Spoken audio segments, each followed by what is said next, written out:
சுதுமலை பிரகடனத்துக்கு பின்னர் தலைவர் எவ்வாறு அழைக்கப்பட்டாரோ அதுபோலத்தான் கொழும்புக்கு அழைக்கப்பட்டதாக தெரிவிக்கும் வைத்தியர் ராமநாதன் அர்ச்சுனா இன்று யாழ்ப்பாணம் சாவச்சேரி ஆதார வைத்தியசாலையில் கடமைக்கு திரும்புவேன் என தெரிவித்துள்ளார். சமூக வலைதளமூடாக அவர் வெளியிட்ட காணொளியில் இந்த விடயம் தொடர்பில் தெரிவித்தார். என்னுடைய சாவச்சேரி ஆதார வைத்தியசாலையின் மருத்துவச்சராக நான் பொறுப்பேற்று என்னுடன் சரியாக ஒரு மாதங்கள் முடிவடைந்துள்ளது. நான் இந்த ஒரு கிழமை என்னுடைய சந்திப்புக்கு, அதாவது என்னை கதைப்பதற்காக கொழும்பு அழைத்தார்கள். சுதுமலை பிரகடனத்தின் பின்னர் எவ்வாறு அண்ணர் அழைக்கப்பட்டாரோ அதே மாதிரி அழைக்கப்பட்டேன். என்ன கவலை என்றால், இந்த ஒரு கிழமையில் நான் என்னுடைய கடிதங்கள், சில பல கடிதங்கள் இன்டர்நெட்டில் ஓடி திரிவதை நான் கண்டேன்.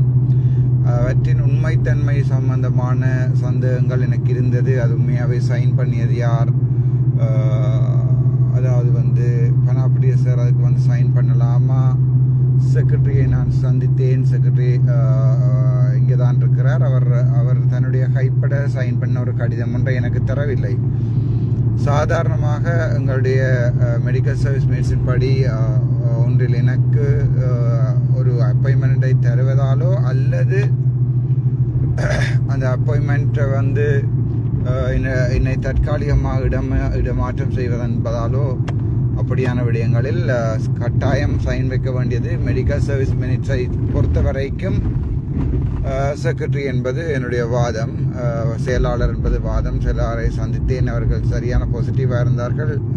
அவர்கள் என்னை கேட்டுக்கொண்டது நீங்கள் கொழும்புக்கு வாங்கோ அல்லது உங்களுக்கு பிடித்த ஒரு வைத்தியசாலை, பேராதனை வைத்தியசாலையோ கேகாலை வைத்தியசாலையோ, ஒரு பிடித்த ஒரு வைத்தியசாலையை நீங்கள் எடுத்துக்கொள்ளலாம் என்பதுதான் அவர்களுடைய கடைசி கோரிக்கையாகவும், மற்றது இந்த பிரச்சனையை ஒரு சுமூகமாக முடிக்கணும் என்பதுதான் அவர்களுடைய முக்கியமான எண்ணமாக இருந்தது.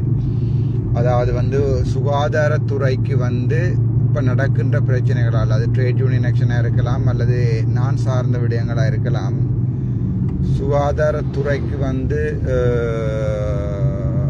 பாதிப்பை ஏற்படுத்தக்கூடாது, அதனுடைய நற்பெயருக்கு களங்கை ஏற்படுத்துவதன் மூலம் முக்கியமாக வைத்தியர்களுடைய சுதந்திரமான நடமாட்டம் மற்றும் வைத்தியர்களுடைய ஒரு மதிப்பை கெடுக்கிற வகையில் நான் நடந்து கொள்கின்றேன் என்பதுதான் அவருடைய வாதமாக இருந்தது.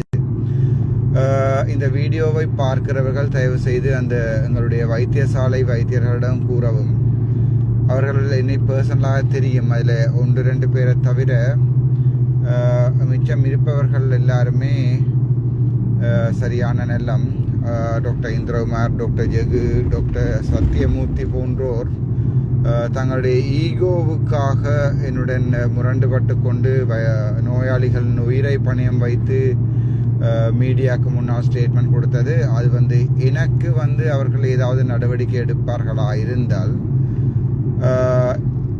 அதே நேரம் அந்த நடவடிக்கை நான் அதாவது ஒரு கவர்மெண்ட் சர்வெண்டாக இருந்து கொண்டு கோட்டை மதிக்காமல் செய்திருக்கிறேன் என்று தான் சொல்ல முடியும். அப்படி சொல்வதாக இருந்தால், அதாவது கவர்மெண்ட் சர்வெண்டாக இருந்து கொண்டு கோட்டை மதிக்காமல் பொதுவழியில் நான் கருத்துக்களை விட்டேன் என்று மட்டும்தான் சொல்ல முடியும். அப்படியான சந்தர்ப்பத்தில் அதே பிழைகளை கணக்க டாக்டர்கள் கணக்க வைத்தியசாலை ஊழியர்கள் வைத்தியர்கள் கணக்கு பேர் அந்த பிரச்சனையை எதிர்கொள்ள வேண்டி வரும்.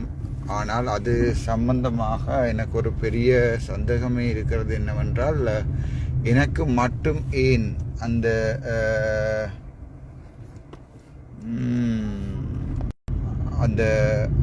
கோட்டை எனக்கு மட்டுமே பாதிக்கிறார்கள். அப்படி என்று சொன்னால், எனக்கு ஒரு டெம்பரரி டிரான்ஸ்ஃபர் அடிக்கலுமாக இருந்தால், நம்ம இந்த கடிதம் பெறவில்லை, எனக்கு ஒரு டெம்பரரி டிரான்ஸ்ஃபர் அளிப்பதாக இருந்தால், அந்த டெம்பரரி டிரான்ஸ்ஃபரை அந்த 25 டாக்டர்கள், வைத்தியர் சத்யமூர்த்தி, அதாவது சட்டங்கள் கோட்டுகள் எல்லாருக்குமே சமமாக பாதிக்கப்படணும் என்று நான் யோசிக்கிறேன்.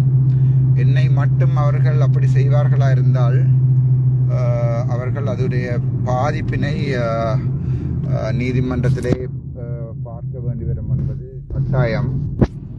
அதாவது 3 நாள் வைத்தியசாலையில் இருந்து நோயாளர்களை பார்த்தது என்னது பிள்ளையா, அல்லது 3 நாட்கள் வந்து டயாலிசிஸ் செய்த பேஷண்ட் எல்லாத்தையும் விட்டுட்டு அவர்கள் தொழிற்சங்க போராட்டம் நடத்தியது பிழையா என்பது சம்பந்தமான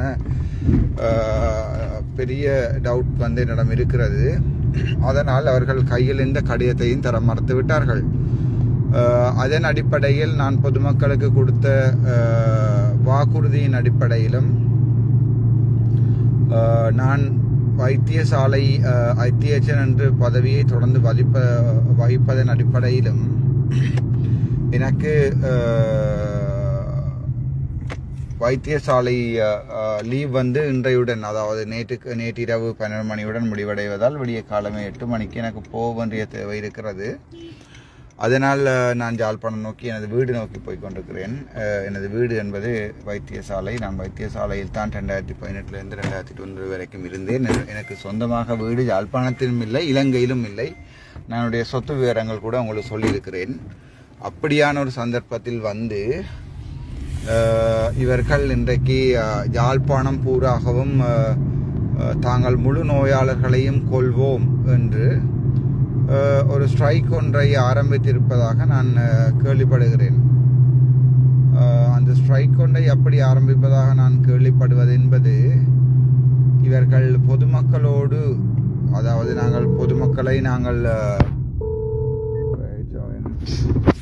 பொதுமக்களை வந்து நாங்கள் படையக்கேடயங்களாக வைத்து எனது அடிப்படை உரிமை மீறல்களை இவர்கள் மீறல்கள் செய்வது போல எனக்கு அது தெரிகிறது. ஆதலால் நீதிமன்றங்களும் போலீசாரும் வந்து நீதியின் பக்கம் நடந்து கொள்ளும்படி நான் தயவு செய்து அன்புடன் கேட்டுக்கொள்கிறேன். நாங்கள் பார்ப்போம் என்ன நடக்கிறது என்பதை நாங்கள் பார்ப்போம். ஆனால் நான் என்ன சொல்லுவேன் சொன்னால், அந்த டாக்டர்ஸ் வற்புறுத்தலின் பேரில் போன டாக்டர்ஸ் திரும்பவும் அதை நான் வாரன் என்று சொல்லி திரும்பவும் அதை பிழையை செய்யக்கூடாது என்பது என்னுடைய பணிவான வேண்டுகோள். ஏன்னு சொன்னால், திரும்ப தாங்கள், அதாவது வந்து நான் ஆல்ரெடி டிசைட் பண்ணிவிட்டேன், துணிந்து விட்டேன். என்னுடைய வேலையை நான் ராஜினாமா செய்ய வேண்டி ஏற்பட்டால் கூட பொதுமக்களுக்காக நான் என்னுடைய வேலையை ராஜினாமா செய்வதை நான் முடிவெடுத்து கொண்டேன். எனக்கு பொதுமக்களோட சப்போர்ட் இருக்குது தாராளமாக. இவன் என்னால் ஒரு விவசாயம் செய்து கூட பிழைத்துக் கொள்ளக்கூடிய நிலைமை என்னால் இருக்கிறது. ஆனால் அந்த வைத்தியர்கள் வந்து யோசிக்க வேணும், அவர்கள் என்னுடைய தனிப்பட்ட பிரச்சனை இருந்ததா, நான் அவர்களை உண்மையாகவே ஏதாவது பாதித்தேனா அல்லது அவர்களை பாதிக்குமாறு நடந்து கொண்டேனா என்பதை எங்களுடைய சாவச்சேரி ஆதார வைத்தியர்கள் வந்து வைத்தியசாலை வைத்தியர்கள் வந்து இப்போ யோசிக்க வேணும். அது டாக்டர் இந்திரகுமாருடைய ஊழல்களை அவர்கள் இறந்த பிணம் தின்கிறார்கள் என்ற விஷயத்தை நான் நாசூக்காக தடுக்க முற்பட்ட போது, அதாவது அவருடைய ரூமை வந்து மாற்ற முற்பட்ட போது இவர்கள் அதற்காக போய் நின்றார்கள். ஆனால் நான் நினைக்கிறேன் இந்த தொழிற்சங்க போராட்டங்கள் வந்து எங்களுடைய மாண்புகு, நான் அதை பற்றி சம்பந்தமாக ஒன்றும் கதைக்கவில்லை, பட் மாண்புகு ஜனாதிபதி அவர்கள் இந்த தொழிற்சங்க போராட்டங்களினால் எங்களுடைய அரசாங்கங்களை பாதிக்க பண்ணுகின்ற என்பதை அவர்கள் மிகுந்த கவனத்துடன் உற்று நோக்குகிறார்கள். அது சம்பந்தமான கருத்தும் எனக்கு நேற்று சொல்லப்பட்டது. ஆதலால் நான் நினைக்கிறேன் வைத்தியர்கள் வந்து எனது வைத்தியசாலையில் நிம்மதியாக வேலை செய்யக்கூடிய ஒரு இடம் ஒன்றை நான் கொடுத்திருந்தேன். பட் அவர்கள் என்ன செய்தார் என்றால், அந்த ஒரு களவு செய்த டாக்டர் என்பதற்காக, சாவச்சேரி பிரான்ச் யூனியன் என்பதற்காகவும் அவர்கள் அந்த பிழையை செய்து கடைசியாக இப்போது அவர்கள் சட்ட சிக்கல்களுக்கு உள்ளாகி இருக்கிறார்கள். எனது ஈகோட் பாவிக்கப்படும் போது, எனது இடமாற்றம் நடைபெறும் போது அந்த வைத்தியர்கள் வந்து அவர்களும் இடமாற்றப்படுவார்கள். இடமாற்றப்படுவது மட்டுமன்றி அவர்களுடைய ப்ரிலிமினரி இன்கொயரி வந்து எல்லாருக்குமே செய்யப்படும். அப்படியான ஒரு சந்தர்ப்பத்தில் நான் நினைக்கிறேன் சில வேளைகளில் என்னுடன் சேர்ந்து வேலையையும் இழக்க நேரிடலாம். அதனால் நான் அவருடன் அன்புடன் கேட்டுக்கொள்வது, நான் அங்கே யாழ்ப்பாணம் இப்போதை வருவதற்குரிய காரணம், எனது வைத்தியர்களுடன் நான் மீண்டும் ஒரு வார்த்தை ஒரு ஆர்பிட்ரேஷனை, அதாவது என்னுடைய மூன்றாவது தரப்புடன் வைத்து ஒரு பேச்சுவார்த்தையை செய்வதன் மூலம் இந்த பிரச்சனையை முடிவுக்கு கொண்டு வந்து அதன் பின்பு சட்டப்படி எனது கையில் கடிதங்கள் அளிக்கப்பட்டால் அந்த கடிதங்களை நான் வேண்டிக் கொண்டு திருப்பவும் என்னுடைய பொதுமக்கள் கேட்கின்ற இன்னொரு வைத்தியசாலையில் போய் வைத்திய பொறுப்பை எடுக்கலாம் என்று நான் நினைக்கிறேன். இதை நீங்கள் மிகவும் அதாவது இந்த வீடியோவை பார்த்து கொண்டிருக்கின்ற வைத்தியசாலை வைத்தியர்களுடைய உறவினர்கள் இது சம்பந்தமாக சந்திக்க வேண்டும். ஏனென்றால் என்னை பொறுத்த வரைக்கும் எனக்கு பின்னால் ஒரு மக்கள் சமுதாயம் ஒன்று இருக்கிறது. அவர்கள் என்னை பிச்சை எடுத்து சாப்பிடுவதற்கு விட போறதில்லை. ஆனால் இந்த ஸ்தாபன விதிக்கோவை மற்றது கோர்ட் ஃபினான்ஷியல் அதாவது ஃபினான்ஷியல் ரெகுலேஷன்ஸ் எல்லாத்தையும் நாங்கள் பார்க்கும் போது நான் நினைக்கிறேன் இந்த வைத்தியர்கள் ஒரு நீண்ட இன்குவரி ஒன்றுக்குள் போக வேண்டி வரும் என்னுடன் சேர்ந்து. அப்படியான சந்தர்ப்பத்தில் நான் நினைக்கிறேன் அது அவர்களுடைய வாழ்க்கையை பாதிக்கும். அவர்கள் வெளிநாட்டுக்கு போக வேண்டி வரலாம். அப்படியானால் அவர்களுடைய நிலைமைகள் எல்லாத்தையும் நான் யோசித்து பார்க்கிறேன். அதில் இளம் டாக்டர்கள் கனவே இருக்கிறார்கள்.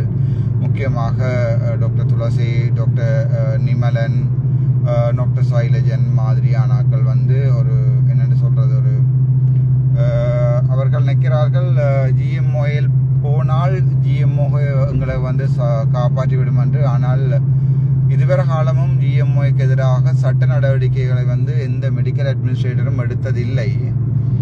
நான் அதில் தெளிவாக இருக்கிறேன். அது சம்பந்தமான அறிவும் எனக்கு இருக்கிறது. அது சம்பந்தமான தேவையான பிழைகளை கூட அவர்கள் விட்டிருக்கிறார்கள்.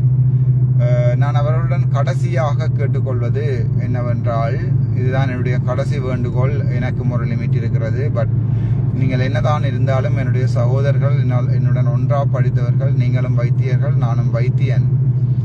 யாழ்ப்பாணத்தில் இந்த பிரச்சனை இப்படியே மேலும் போகுமா என்றால் அதனால் பாதிக்கப்படுவது பொதுமக்களே அன்றி வைத்தியர்கள் அல்ல.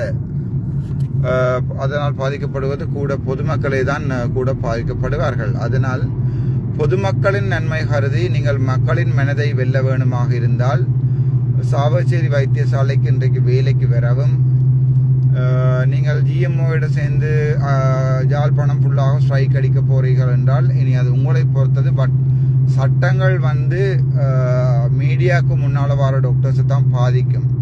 முக்கியமாக ரெண்டாவது நீங்கள் நினைக்கலாம் நாங்கள் இல்லை இது ஓல் ஐலண்ட்ஸ் ஸ்ட்ரைக்காக போனால் எல்லாருமா சேர்ந்து ஸ்ட்ரைக் அடித்தால் சனம் ஒவ்வொரு நாளும் சாக இந்த ஸ்ட்ரைக்கில் முடிவு கொண்டு வரலாம் என்று. அப்படியான நேரத்தில் எங்களுடைய மருத்துவ சமுதாயம் அதனுடைய நல்ல பெயரை இழக்கும். அதன் பின்பு ஒரு பெரிய மாற்றங்கள் வரலாம். சமுதாயத்தில் எங்களுடைய நோபல் ப்ரொஃபஷன் என்று சொல்லப்படுகின்ற ஒன்றை தாங்கள் ஜிஎம்ஓ என்ற அடிப்படையில் தாங்கள் பாவித்து அதன் மூலம் ஒரு ட்ரேட் யூனியனை தக்க வைத்துக் கொள்வதுதான் உங்களுடைய எண்ணமாக இருந்தால் அது மீதியை உங்களிடமே விட்டு விடுகிறேன். ஆனால் நான் இன்றைக்கு கேட்டுக்கொள்வது, என்னுடன் இதுவரை கதைத்த நீங்கள், அதாவது சாதாரணமாக நீங்கள் எனது பக்கம் சேர்விகளாயிருந்தால் மக்கள் உங்களை தங்களுடைய வேன்களில் ஏற்றியே ஒவ்வொரு முறை வீடு கொண்டே விடுவார்கள், பத்திரமாக வீடு கொண்டே விடுவார்கள், பத்திரமாக கொண்டு சேர்ப்பார்கள். உங்களுடைய பிரைவேட் பிராக்டிஸ் நீங்கள் 4 மணிக்கு பிறகு செய்வதாக இருந்தால் அதுக்கு மக்கள் வருவார்கள். நீங்கள் இதை 2 பேரையும் சிந்திங்கோ. ஏனென்றால் இதை நீங்கள் பார்க்க வேணும். பார்த்தவர்கள் கோல் பண்ணி சொல்லவும் அவர்களுக்கு இந்த பிரச்சனையை ஒரு முடிவுக்கு கொண்டு வரணும்ன்றது என்னுடைய தாழ்மையான வேண்டுகோள். இந்த பிரச்சனையை இப்படியே கொண்டு போக இயலாது. மறுபடியும் சொல்கிறேன், நான் சாவச்சேரியை விட்டு போவதுதான் உங்களுடைய குறிக்கோளாக இருந்தால் நான் சாவச்சேரியை விட்டு போவதில் எனக்கு ஒரு பிரச்சனையும் இல்லை. நான் போகின்றேன். ஆனால் இந்த பிரச்சனையை சுமூகமாக முடித்ததாக இருக்க வேணும். நான் லீவில் நிற்கும் போது என்னுடைய வைத்தியர் ரஜீவ் அவர்கள் நான் கதவை திறந்து விட்டு தான் வந்தேன். ஆசைக்கு போய் என்னுடைய கதிரையில் இருக்கட்டும் என்றது எனது கதிரை ஆசை இல்லை. டாக்டர் ரஜீவ் அவர்களும் கொஞ்சம் சிந்திக்க வேணும். அவர்களுக்கும் ஒரு நீண்ட பாதை இருக்கிறது. எனது பாதை தீர்மானிக்கப்பட்டு விட்டது பொதுமக்கள் சொல்வதால் நான் என்னுடைய பாதையை தீர்மானித்து கொண்டேன். ஆனால் டாக்டர் ரஜீவ் வந்து அவருடைய பாதையை வந்து தீர்மானிக்கணும். அவர் தொடர்ந்து தன்னுடைய பிரைவேட் வைத்தியசாலைகள் எல்லாத்தையுமே யாழ்ப்பாணத்தில் நடத்த வேண்டும். அவருடன் கதைக்கின்ற 1-2 பொதுமக்கள் வந்து அவர்களை சில நேரத்தில் சொல்லலாம், இல்லை ரஜீவ் நீங்கள் விடாதீங்க, நீங்கள் தான் எம்எஸ் என்று சொல்லி. பட் நீங்கள் உங்களுக்கு தெரியணும், டாக்டர் ரஜீவ் இலங்கையினுடைய உச்ச நீதிமன்றத்தால் 2021ஆம் ஆண்டு கொடுக்கப்பட்ட நீதிமன்றத்துக்கு அமைய ஒரு மெடிக்கல் அட்மினிஸ்ட்ரேட்டரை ஒரு கம்யூனிட்டி மெடிசின் பாஸ் அவுட் வந்து ரீப்ளேஸ் பண்ண முடியாது. அது மட்டுமல்ல, நீங்கள் அதை ட்ரேட் யூனியன் மூலமாக டாக்டர் டால் பெனாபிட்டியவுடன் சாருடன் கதைத்து அதை எடுத்திருப்பதானது, அந்த அப்பாயின்மெண்ட் எடுத்திருப்பதானது நான் செக்ரட்டரி அவர்களுக்கு கேள்விக்கு உட்படுத்தினேன். அப்போது அவர்கள் அதை ஏற்றுக்கொண்டார்கள், அது பிழை என்பதை. ஆதலால் அந்த கடிதங்களை கேட்டேன். அவர்கள் அந்த பிழையான கடிதங்களை தர மறுத்து விட்டார்கள். ஆனால் அது தாராளமாக இணையத்தில் உலாவிக் கொண்டிருப்பதால் எனக்கு அது பிரச்சனை இல்லை. பட் எனக்கு அதுக்குரிய கடிதங்கள் வந்து தர வேணும். இன்றைக்கு திங்கட்கிழமை, நாளை செவ்வாய்க்கிழமை வந்து சுகாதார அமைச்சர்களும் சுகாதார அமைத்தும் யாழ்ப்பாணத்துக்கு வருகை தர இருக்கிறது. வடக்கு மாகாணத்திலே எல்லா இடமும் போக இருக்கிறார்கள். சுகாதார அமைச்சர்களை சந்தித்து நீங்கள் உங்களுடைய கிரீவன்சஸை எழுதி கொடுக்கலாம். அதுக்குரிய பொறிமுறைகள் தயாரிக்கப்படும். முக்கியமான விஷயம், நான் திரும்ப உங்களுடைய சாவச்சேரி வைத்தியசாலையை கேட்டுக்கொண்டது, நீங்கள் மக்கள் பக்கம் வருவது உங்களுக்கு உசிதமாக இருக்கும் என்று நான் நினைக்கிறேன்.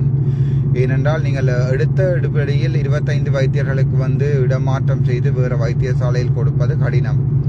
அப்படியான சந்தர்ப்பத்தில் வந்து அந்த வைத்தியசாலையில் வந்து சேவைகள்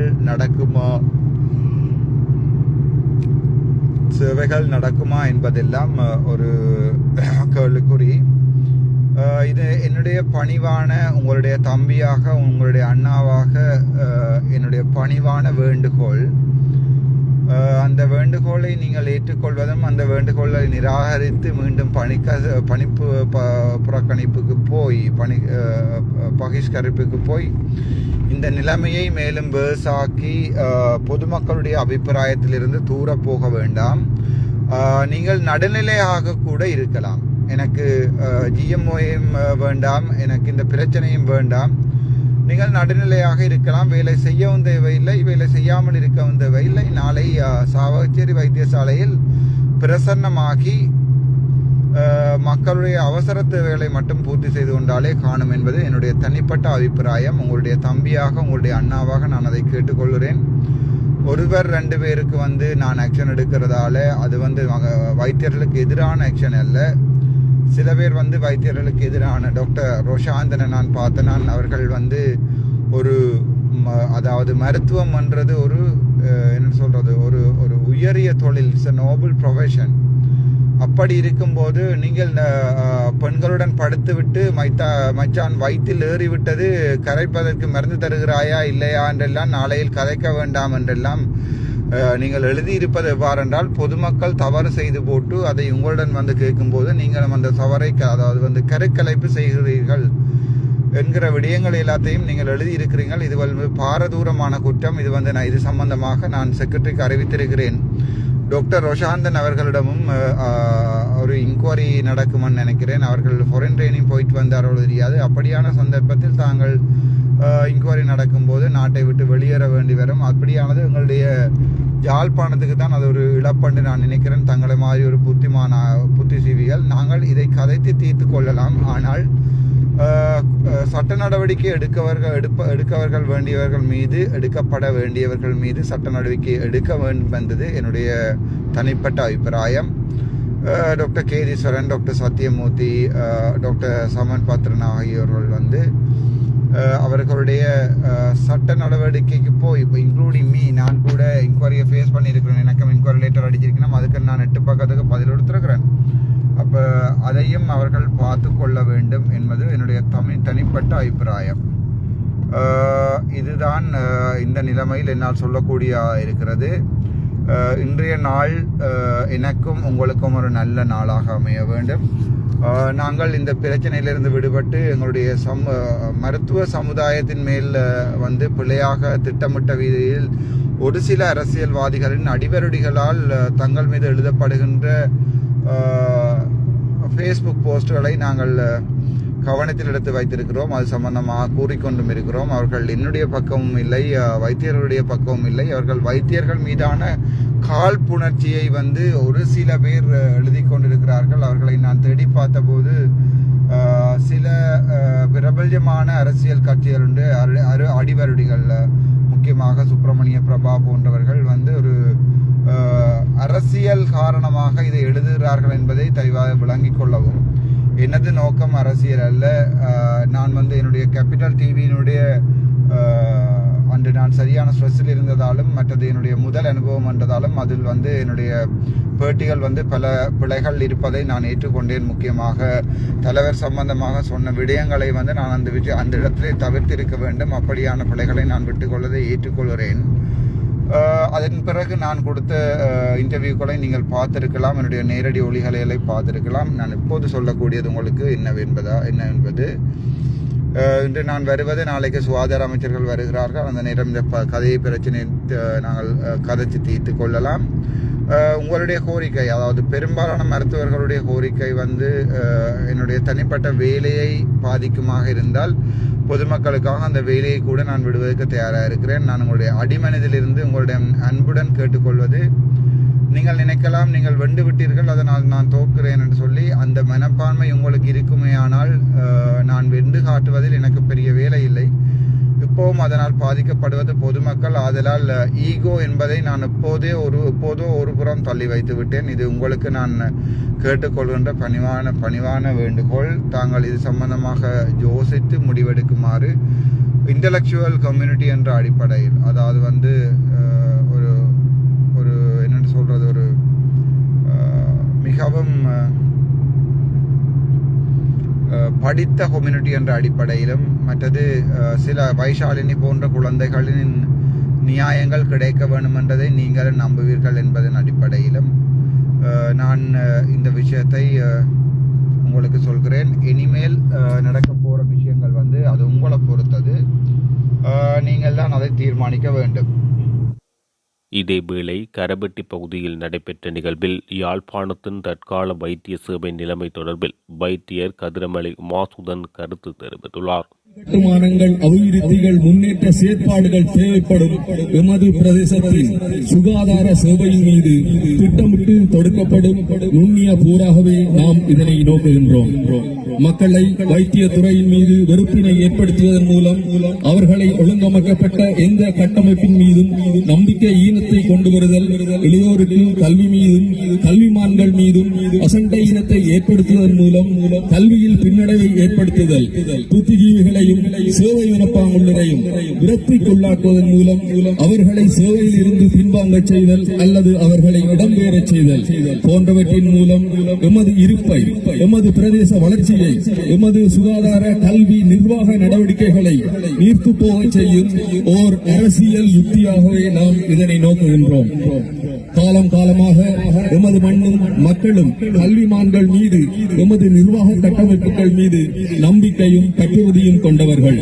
அவர்களுக்கு ஏதும் தேவைகள் இருப்பின் இடைத்தரகர்கள் தேவையின்றி நேரடியாகவே தமது குறைகளை, நிறைகளை உரியவர்களுடன் தொடர்பு கொண்டு தீர்க்க, சிலாகிக்க அவர்களுக்கு தெரியும். இடையில் குளிர்காயும் திராணியற்ற சில சமூக பொறுப்பற்ற சில்லறைத்தனமான வலைத்தளங்களும் மட்டமான சுயலாப நோக்கம் கொண்ட ஒரு சிலராலுமே இச்சோதனைகளும் தேவையற்ற இடாம்பீக வர்ணனைகளும் கொண்டு மக்களை வெறுப்பேற்றி அவர்கள் நிம்மதியை வீட்டுக்குள்ளே வலைத்தளங்களோடு புகுந்து அவர்கள் தலையில் மிளகாய் அரைத்துக் கொண்டிருக்கும் ஒரு செயற்பாடாகவே நாம் நோக்குகின்றோம். மேலும்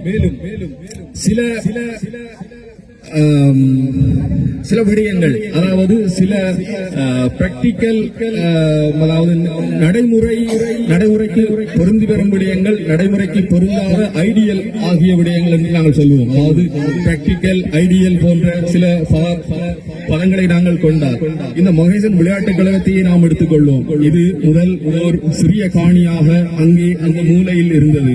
அங்கே நாங்கள் பேணியும் பந்தும் விளையாடினோம், பின்பு ஓடிப்பிடித்து விளையாடினோம், அதன் பின்பு மட்டை கொண்டு விளையாடினோம், கிரிக்கெட் விளையாடினோம். அங்கே எமது விதிகள் வரையறுக்கப்பட்டன. அதன் பின்பு சில காணிகள் விரிவாக்கப்பட்டன, பட்டைகள் திருத்தப்பட்டன. பின்பு மைதானம் விரிந்தது. அங்கு மேலும் விதிகள் கொண்டு வரப்பட்டன. அங்கே நாங்கள் விளையாடினோம். இப்பொழுது இங்கே MBL 4வது பருவகால சீசனில் நாங்கள் விளையாடி கொண்டிருக்கின்றோம். இங்கே நாங்கள் சர்வதேச சட்ட விதிகளை ஓரளவுக்கு இந்த மைதானத்துக்கு ஏற்றவாறு தாழ்த்தி இருக்கின்றோம். அந்த வகையில் இதனை எல்லோரும் ஏற்றுக்கொண்டிருக்கின்றோம். அங்கே நாங்கள் விளையாடி கொண்டிருக்கின்றோம். இங்கே எந்த பிணக்குகளும் வரவில்லை.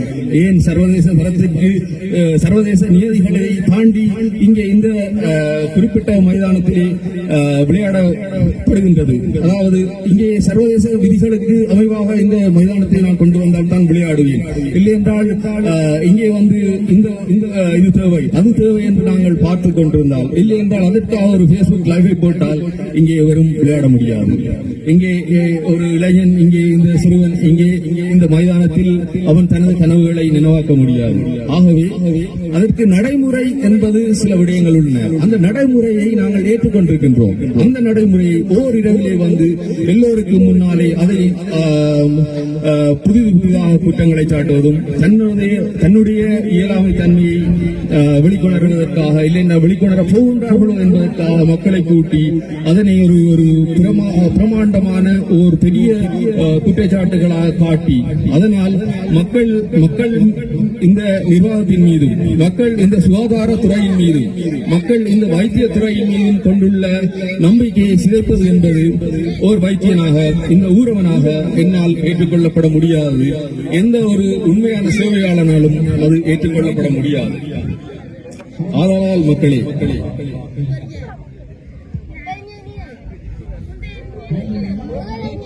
இந்த நிந்தனைகளும் சமூக வலைப்பல விசிலடிச்சான் குஞ்சுகளின் அவல பேச்சுக்களில் இருந்தும் விடுபட்டு நான் எனது கடமையை நாளைக்கும் செய்வதற்கு நான் தயாராக இருக்கின்றேன்.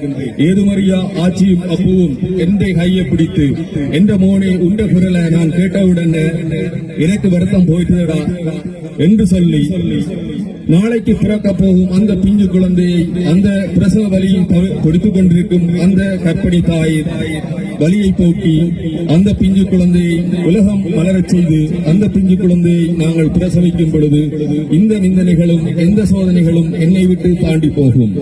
ஆனால் குற்றம் அறியாத, குற்றம் இழைக்காதவர்களின் மீது நீங்கள் வீசி எறியும் கற்கள், நீங்கள் சொல்லும் அவப்பேச்சுக்கள் அவர்களை எவ்வாறு புண்படுத்தும், அவர்களது சேவைகளை, அவர்களது அந்த சேவை தொடர்பான ஓர்மத்தை எவ்வாறு காயப்படுத்தும் என்பதனை இந்த பழிச்சொற்களை பேசுவோர் புரிந்து கொள்ள வேண்டும். இங்கு இப்பொழுது அந்த அலை அடிபட்டு விட்டது. மக்கள் அனைவரும் அந்த உண்மையை புரிந்து கொண்டிருக்கின்றார்கள். பல புலம்பெயர் மக்கள் தற்பொழுது உண்மையை புரிந்து கொண்டிருக்கின்றார்கள். ஆயினும் ஒரு சில புலம்பெயர்கள், ஒரு சில புலம்பெயர் வாழ் அமைப்புகள், ஒரு சில உள்ளூர் புல்லுருவிகள் தங்களுடைய சுயலாப நோக்கத்துக்காக இந்த சேவையாளர்கள் மீது கல்லறிவதனை நீங்கள் எடுத்துக் கூறுங்கள். எங்களுக்கு இடைத்தரகர்கள் தேவையில்லை என்று. உங்களுக்கான சேவையாளர்களை, அவர்களுடைய பயன்களை உங்களுக்கு தெரியும். இங்கே பல பேர் இருக்கின்றார்கள், பல பேர் இந்த வைத்திய சேவையை பெற்றவர்கள் இருக்கின்றார்கள். என்னுடைய சேவையை நேரடியாக கண்டறிந்தவர்கள் இங்கே பல பேர் இருக்கின்றார்கள். மற்ற வைத்தியர்களின் மூலம் அவர்களுடைய சேவைகளை அறிந்தவர்கள் இருக்கின்றார்கள். ஆகவே நான் உங்களுக்கு புதிதாக சொல்ல தேவையில்லை, ஆனால் சமூகத்துக்கு சொல்லிக் கொள்கின்றேன். இறுதியாக ஒரு கேள்வி தவிர்க்க முடியாதது.